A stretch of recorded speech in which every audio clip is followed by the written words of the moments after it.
Bom, galera, na terceira parte desse nosso pré-prova, eu vou falar de alguns temas de Brasil. São sempre três questões de história geral, três de história do Brasil. Tem chance de aparecer, sim, período colonial brasileiro. Aí cuida, a prova da PUC, se ela for te cobrar o período pré-colonial, ela é chatinha. O período pré-colonial, tu sabe que não tem uma montagem de sistema colonizatório e se usa a mão de obra indígena não como forma escrava, mas sob a forma de escambo. Troca do pau-brasil por produtos vindos dos portugueses. Aí no período colonial é sempre interessante a gente estruturar as diversas economias que a gente teve. Porque assim, é evidente, o açúcar ele é o produto que predomina durante todo o período colonial. Nem mesmo o ouro conseguiu suplantar o potencial econômico que o açúcar trazia. Mas o auge do açúcar vai se estabelecer por volta de 1550 a 1660, 1670. Esse é o auge. E aí tu tem aquela estrutura toda dos engenhos, aí tu tem primeiro a mão de obra escravizada indígena, depois a mão de obra africana, traficada, essa estrutura toda do engenho, a economia subsidiária da pecuária como principal atividade do sertão. Tinha outras atividades que acompanhavam, por exemplo, o tabaco no recôncavo baiano. A gente tinha também ainda a extração do pau-brasil no litoral. E tudo isso vai se encaminhando, mas numa atividade toda ela voltada para a agroexportação ou subsidiária a essa agroexportação, como era o caso da pecuária. Uma sociedade de características estamentais, ruralizada, sem que houvesse qualquer escolarização significativa, mesmo com a presença dos jesuítas, sem nenhuma universidade. A primeira universidade no Brasil vai ser fundada pelo Dom João VI. E no período colonial nós teremos depois, progressivamente, com a União Ibérica, as invasões holandesas no Nordeste, que é uma coisa que a PUC gosta de cobrar, Maurício de Nassau. Nós tivemos a ação dos bandeirantes expandindo as fronteiras. E aí, após expulsos os holandeses, nós passamos a ter, e aí houve até crise no tráfico escravista, mas após a invasão dos holandeses, aí nós tivemos justamente esses holandeses rumando para as Antilhas. Os holandeses tinham invadido a região do Nordeste brasileiro. Lembra que...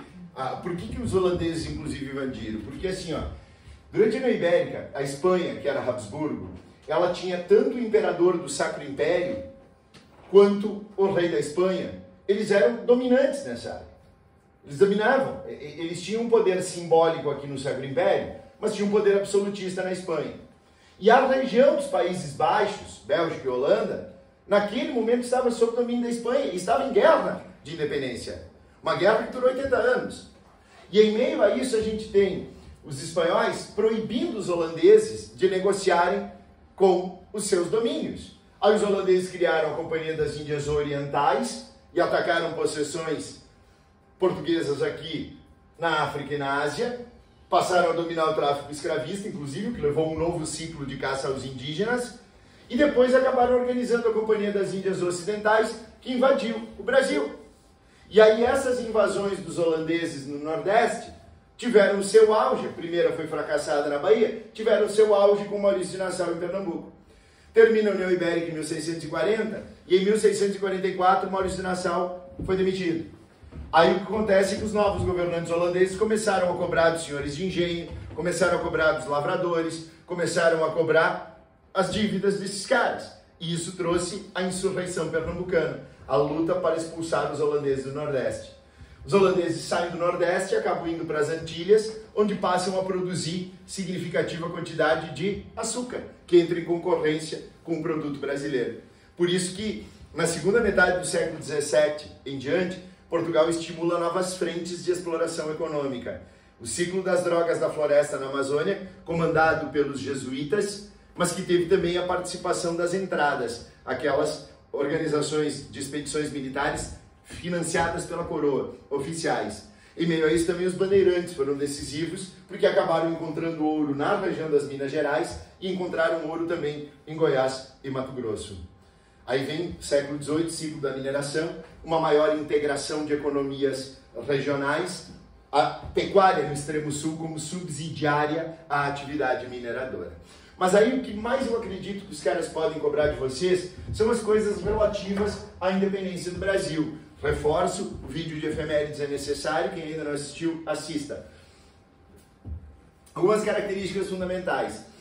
as próprias características de regionalização das economias também traziam administrações que não eram centralizadas. Nós tínhamos, por exemplo, o estado do Maranhão e Grão-Pará, tu tinha a capitania diamantina, nós tínhamos a intendência das Minas Gerais, e mesmo que existisse, o Brasil inclusive elevado à condição de vice-reino, mesmo que existisse um vice-rei, a fragmentação da administração, ela era um reflexo da fragmentação das diversas economias.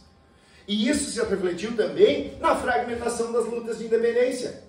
Porque, fundamentalmente, o que uniu os brasileiros na sua luta de independência não foi um sentimento de pertencimento a uma pátria. Até porque a pátria não existia essa noção. Foi, sim, o crescimento de um sentimento antilusitano. E ele se traduziu em uma conjuração nas Minas Gerais, um movimento de elite, uma conjuração na Bahia, já influenciada pela revolta de escravos do Haiti, e que é o único dos movimentos que propunha a abolição, e aí aquele único que ultrapassou a fase de conspiração e se efetivou na condição revolucionária foi a revolta dos padres, a Revolução Pernambucana de 1817, que já coincide com a época em que Simão Bolívar, San Martín, Sucre, Santander, os libertadores da América se mobilizavam e faziam com que surgissem diversos caudilhos nas várias regiões da América. Mas, diferentemente do que aconteceu com a América Espanhola, que se fragmentou em dezenas de repúblicas, o Brasil, quando se torna independente, se mantém ainda um império. Por mais que nós fôssemos uma colcha de retalhos econômica, uma colcha de retalhos social, características completamente distintas de comportamento, de vivência, de palavras entre aqueles que trabalhavam na pecuária do extremo sul e aqueles que coletavam as drogas da floresta, o Brasil manteve uma coesão. E isso é um fator que a gente tem que entender por quê. Já que nós não temos sequer uma identidade, como é que a gente manteve essa coesão? Bom, vamos ver. Aí entra um elemento fundamental. O que estrutura a característica principal da... Bonito, o mapa mental está perfeito, incrivelmente lindo. Aí o que acontece? O que vai estruturar exatamente a nação brasileira ocorre durante o período joanino. E esse período marca a transferência da corte portuguesa para o Brasil. Essa corte chega ao Brasil e é o Dom João quem começa a estruturar, inclusive fisicamente, a administração do Estado no Brasil.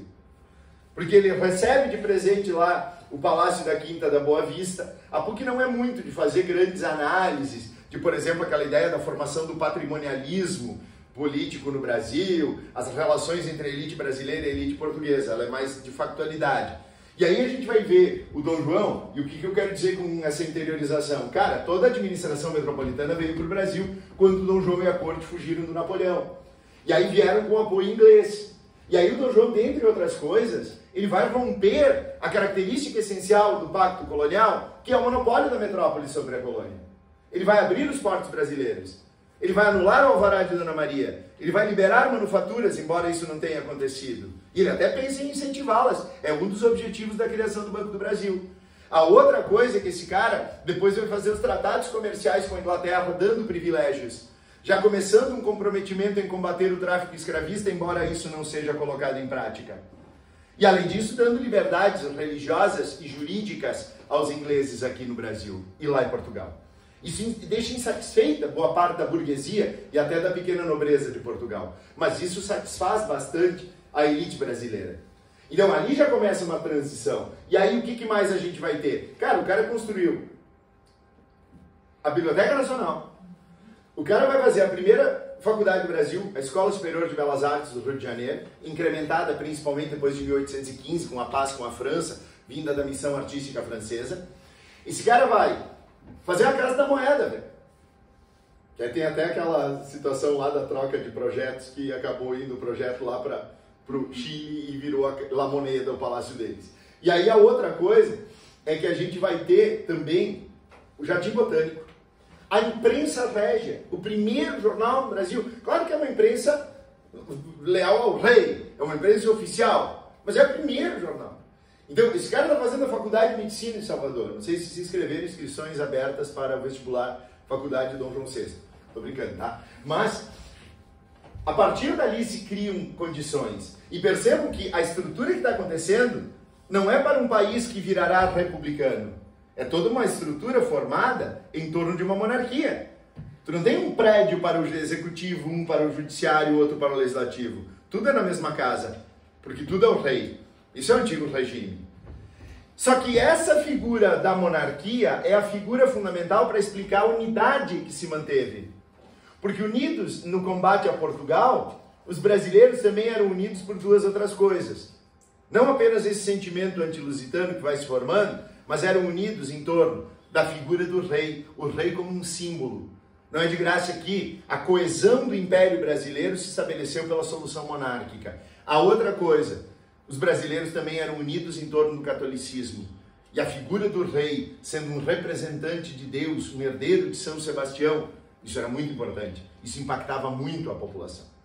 Aí, o evento que vai acelerar a independência do Brasil é quando, lá em Portugal, em 1820, acontece a Revolução Liberal Constitucionalista do Porto. Ela acaba com o absolutismo em Portugal, ela vai elaborar uma Constituição, tanto é que pela primeira vez em 1821 houve eleições no Brasil para nós escolhermos os representantes brasileiros que iriam lá para Portugal, para que lá em Portugal essas criaturas participassem da elaboração da Constituição do Reino de Portugal, Brasil e Algarves, porque o Brasil já havia sido incorporado como Reino Unido de Portugal. E aí justamente a intransigência das cortes de Lisboa, que queriam a recolonização do Brasil em termos econômicos, faz com que a elite brasileira acelere a aproximação com Dom Pedro. Dom João e a família voltaram, mas ele deixou o Pedro. A elite brasileira se uniu ao Pedro. E aí o Pedro, aqui nessa manifestação, disse ao povo que fica.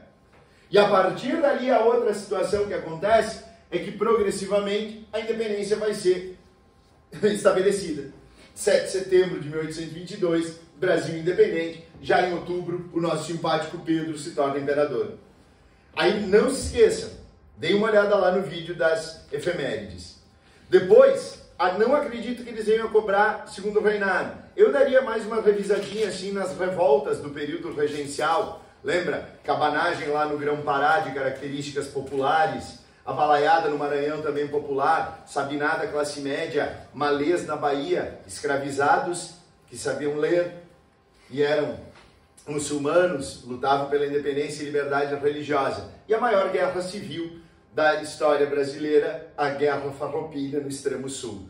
A antecipação da maioridade do imperador para 14 anos como um mecanismo de pacificação. Aí eu coloquei aqui para vocês alguma coisa relacionada à política do café com leite, às estruturas de domínio das oligarquias. E embora acredite que a prova possa trabalhar mais as efemérides da Semana de Arte Moderna e do próprio tenentismo. De qualquer maneira, sempre é bom a gente imaginar o seguinte. A gente tem aqui, dentro do período da República Oligárquica, nós temos um sistema que se consolida especialmente a partir do governo do Campos Salles, quando se articula a política dos governadores, a não intervenção do governo federal nas questões estaduais, quando se articula a alternância de São Paulo e Minas no comando do executivo, e tudo isso tendo como base o poder dos coronéis e a manipulação daquele voto, o voto de cabresto, o voto que era falado, fraude eleitoral correndo solta.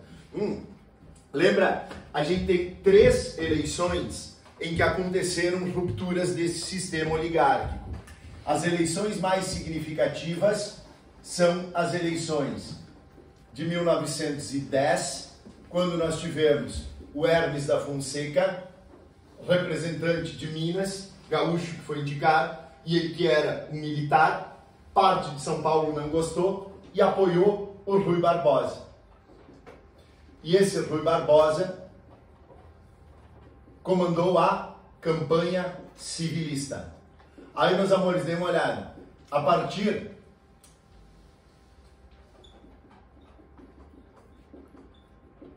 da vitória do Hermes, ele assume o poder e vai interferir nos estados em que o Rui Barbosa venceu as eleições. É a política de salvações. Só não deu certo essa iniciativa no Ceará, porque afinal de contas lá no Ceará, Padre Cícero comandou a sedição de Juazeiro, defendendo a elite cearense. Aí depois, em 1922, centenário dessa eleição, onde rolaram as fake news das cartas falsas. São Paulo e Minas, com Arthur Bernardes, o café com leite. Contra ele, Nilo Peçanha, da Reação Republicana. Nesse momento, aparecem pela primeira vez os tenentes. Eles aqui comandaram as cartas falsas, eles é que não aceitaram a vitória do Arthur Bernardes, eles é que foram para a Avenida Atlântica no 5 de julho de 22, no levante dos 18 do Forte. Foi durante o governo do Arthur Bernardes que nós tivemos, por exemplo, o levante tenentista em São Paulo e também a coluna Prestes. O que eu falei? Tá tudo legal? Tá. Opa! Pequeno cão. Aí, a próxima, 1930, Júlio Prestes, escolhido por São Paulo. E aí, Vargas e João Pessoa, com a Aliança Liberal. Essa já representou, inclusive, o fim do café com leite. Porque a partir dali... Só que estou aparecendo no vídeo. Oi. Ah, Senequia. Pronto. Aí o que acontece? A partir daqui, a gente tem, portanto, fim desse sistema oligárquico. Vargas tem sido cobrado mais frequentemente pela prova da PUC. Coloco para vocês, assim, algumas das características da primeira grande experiência democrática brasileira que aconteceu entre 1945 e 1964. Pluripartidarismo desde 45, eleições diretas, mesmo bastante turbulentas, né? E são esses momentos de turbulência que a gente tem que lembrar. Nós tivemos eleições sistemáticas para presidente em 45, em 50, em 55 e em 60. Depois só voltaríamos a ter em 1989. Mas nesse período nós tivemos, por exemplo, os dois modelos de desenvolvimento do capitalismo no Brasil. O modelo nacionalista com Vargas e Jango, o modelo de capitalismo associado com Dutra. Qual é o plano do Dutra? Plano SALT. JK, plano de metas.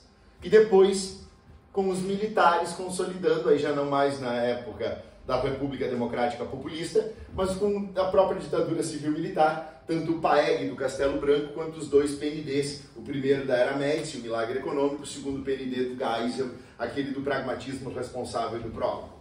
Então ali tu tinha o capitalismo associado. Nesse momento nós tivemos significativas tensões, já nas eleições de 50 não queriam deixar botar o retrato do velho outra vez no mesmo lugar, e aí depois toda a crise que levou ao suicídio de Getúlio Vargas em 54, as eleições, aqui o plano SALT do Dutra, o retrato velho colocado, Vargas e a criação da Petrobras, 53, são 70 anos da Petrobras, e aí nós temos o suicídio do Vargas, as eleições de 55 que foram contestadas pelos derrotados e que tentaram um golpe para impedir a posse do presidente eleito JK e do vice eleito Jango. Aí vem o golpe preventivo do general legalista Henrique Teixeira Lott, que garante a posse do JK, os anos dourados do Brasil, a bossa nova, a televisão, as revistas dedicadas ao público feminino, o crescimento significativo da economia brasileira, os 50 anos em 5, esse plano de metas, prioridade para as rodovias, e aí o Brasil vivendo esse período de euforia. Inaugura Brasília, acusações de corrupção levaram ao varre vassourinha Jânio Quadros, que prometia varrer a corrupção e trazer de volta a moralidade para o Brasil. Jânio que tinha como vice o Jânio e que renunciou em agosto de 61, causando exatamente um período de turbulência que nos remete à atuação de um homem que, se vivo, completaria 100 anos, Leonel Brizola, que comandou a campanha da legalidade. Só não houve a guerra civil pela solução parlamentarista. Jango aceitou a solução parlamentarista, em que ele seria o chefe de Estado, o presidente, mas o Tancredo Neves assumiria na condição de primeiro-ministro, depois vieram outros. Só que disse, vai ter um plebiscito. E no plebiscito de 63, 60 anos agora em 2023, foi massiva a vitória do retorno do presidencialismo, o que deu ao Jango a legitimidade para fazer o plano trienal e a sua grande proposta das reformas de base. Alguns dias depois tivemos a Marcha da Família com Deus pela Liberdade, lembra da atuação de instituições financiadas pelos Estados Unidos, como o IPES, o IBAD, e aí veio a Operação Brother Sun e o golpe de 64. Ali estavam justamente as figuras das reformas de base, a Marcha da Família com Deus pela Liberdade e o golpe de 64. Para os militares, eu revisaria os atos institucionais. Lembra que os militares, eles governariam até 31 de janeiro de 66. Isso estava lá no ato institucional número 1, que trouxe eleições indiretas para o presidente que governaria naquele momento, e foi eleito Castelo Branco. Aí, a gente passa a ter já os direitos de repressão. Já começa a se esvaziar a oposição. Não apenas entre civis, mas também com militares, presos e afastados de suas funções. E aí nós tivemos no Castelo Branco o ato institucional número 2, que é um primeiro golpe dentro do golpe, porque os militares dizem, não vai ter eleição em 65, a gente vai ficar por tempo indeterminado. Então agora as eleições para presidente também são por tempo indeterminado. E além disso, extinguem os partidos que existiam durante o período anterior e criam o bipartidarismo, Arena e MDB. Fato que só vai acabar em 79 com o pluripartidarismo. Também no governo do Castelo Branco veio o ato institucional número 3, eleições indiretas para prefeitos e para governadores, e o AI-4 com aquela Constituição semi-outorgada, que é a de 67, fundamentada na Lei de Segurança Nacional, que já tinha lá DOPS, DOI-CODE e tudo isso. Depois, o ato institucional número 5, que aí este sim é caracterizado pela ditadura total, já na época do Costa e Silva, 13 de dezembro de 68, esse vai estabelecer o rigor dos anos de chumbo, AI-5 que vigorou de 1968 a 1979. Então, galera, é isso e aí todo o fanismo da época do nosso simpático Médici, em função da Copa de 1970, esse ano é um ano de Copa do Mundo, então pode a prova colocar alguma coisa de lembrar esse ufanismo da época de 1970. Então, este foi o nosso pré-prova para a Dona PUC-RS 2023. Galera, vamos lá, construir a história da sua aprovação, hein? Bora! Clica pra mim.